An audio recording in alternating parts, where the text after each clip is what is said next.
Uh, I think, great lacrosse game, right? I mean, Carolina hasn't lost in a while, but our kids battle. I'm just really proud of the way of our fight, coming off a loss last weekend.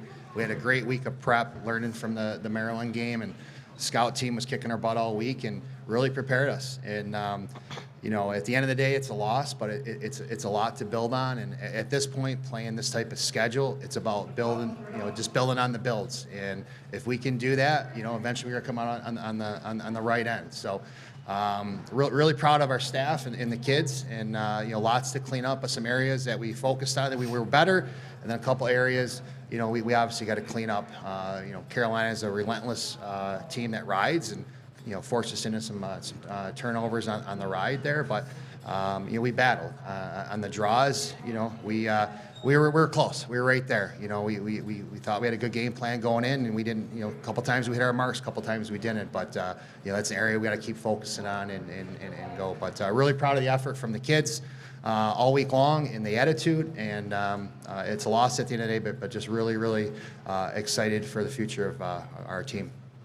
Questions? We'll start right in front of you. Yeah, Coach.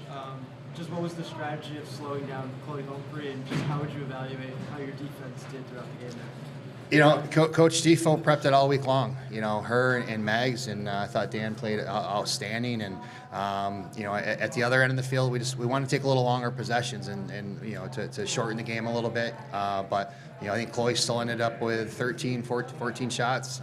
But they were pressured shots, and we were able to get on a couple of them. And you stop her. I mean, they're good top to bottom. But again, I think our defense battled again and played a lot more. A lot of defense losing those draws. But I do think we were a little more efficient offensively. Just needed a few more draw controls. Coach, what do you think changed defensively in that final quarter as UNC kind of built its lead up a little bit? Draw controls. A team like that leans on you.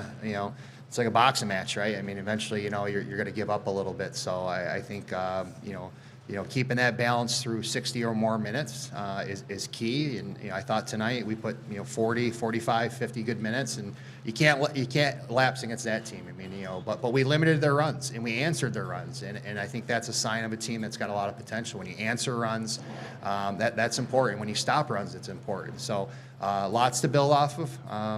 Going into on the road to Stanford for our first road test against a heck of a team that returns everyone, and add a couple more people off in the portal, and coming off an injury. Back to that third row. Coach, what do you think the biggest positive from this performance was today? Our fight. It's you got to give the home crowd something to cheer about. We were right there. It was a dogfight. I don't think Carolina can say they came in here and just walked away with a W. They had to earn it. At the end of the day, if you give that type of effort all over the field and make teams earn it, again, you'll eventually come out on the right end of the score sheet.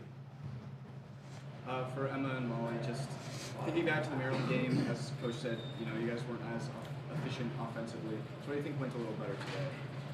I think that it was a huge priority at practice. I think a lot of us were disappointed in our individual performance, and we realized that we needed to do better. And again, protect our house, like Coach says, right? You got to take care of, what you can do for the team to help and make your team successful. So I think everyone was kind of honed in on that. And then it made everybody else around them look a lot better. But again, that was just the whole focus all week. Yeah, I think we know we're great shooters. We do it all the time in practice, and we love playing off each other. We do very well building the chemistry every single game. And I think today we showed that a little better than we did last week, and I think that's something that we can expect to see from now on. Go back there. Coach, almost double your scoring output from week 1 to week 2. What do you think opened up the offense today? We only scored 9. I mean, I don't know if we opened it up, but I think it was on. It was intentional. We wanted to shorten the shot clock a little bit. You try to go toe-to-toe with a team like UNC when you're not winning the draws. If you're winning the draws, you can go a little faster in the shot clock. But we were just a little bit behind on the draw controls today, and when you do that, you can't really play make it take it, right? So I think you got to really value the ball, and we did that a lot of possessions. Some possessions we didn't, but I think that was the game plan going in, and it accelerated a little bit once we started losing some of those draw controls. I mean, you think UNC did anything differently in the second half or in the fourth quarter? I think that, again, like Coach mentioned, I think that obviously we're improving each game, and I saw a lot of fight, and I think that there was definitely 10 to 15 minutes where we kind of took a little bit of a step back, it felt. So I think, for us individually and as a team, we need to continue to somehow fire each other up and keep each other on our toes for the entire 60 minutes. Obviously, that's the goal. You want to play a 60-minute game. So I think moving forward, like inch by inch, that's going to be our goal, to kind of finish the game out the way we started. Over the past week, how much of your focus has been on Chloe Humphrey, and kind of how would you evaluate how she played today, but how you were able to also limit their offense? Yeah, she's definitely a huge factor in that offense, especially rating Tewaaraton winner, where she's going to draw a lot of our attention. But then their offense is so multifaceted, where anyone can really score, and I think they definitely showed that with the spread of who scored. But it's truly just focusing in on the little things, making sure we're communicating and really dialing in, hey, if we have Chloe Humphrey in the middle, let's stay on her just a little bit longer, try and deny that and force someone else to take the shot. And what specific parts of Chloe's game did you kind of focus on over the last week? I think it's definitely her inside finishing. She's really good at throwing those little fakes and just working on my patience. Just 2 games in, 2 losses, but it's a very good team. Just how do you, as the captain, how do you guys kind of bounce back from this and use these as kind of fuel?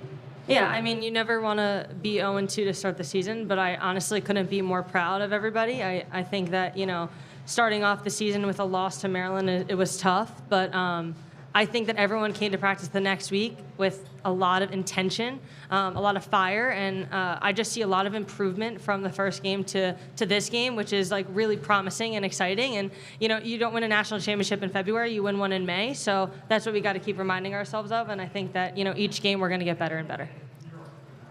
Coach, what did you take in even in a loss like this? What do you take in with you for the rest of the season after 2 losses for the season's over?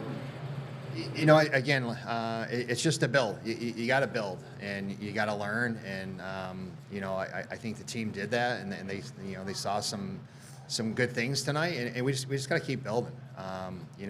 When you play a challenging schedule, and I think I said it last week. It's easy to say, right, but it's tough to do, and we just got to keep battling. I mean, it's the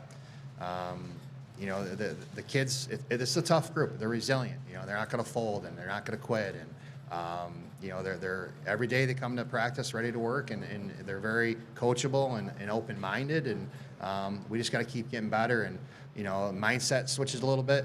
This week, Stanford, with they're playing that pressure zone, and got to go from playing 2-man defenses, rolling up with a zone. So we got to kind of get back to work, and we'll hit the UNC Learn film on Sunday and keep our cadence going, and then roll out scout film on Stanford on Monday. They tip off with Clemson tomorrow at 12 noon, so we get another opportunity to get some eyes on them and get our game plan together.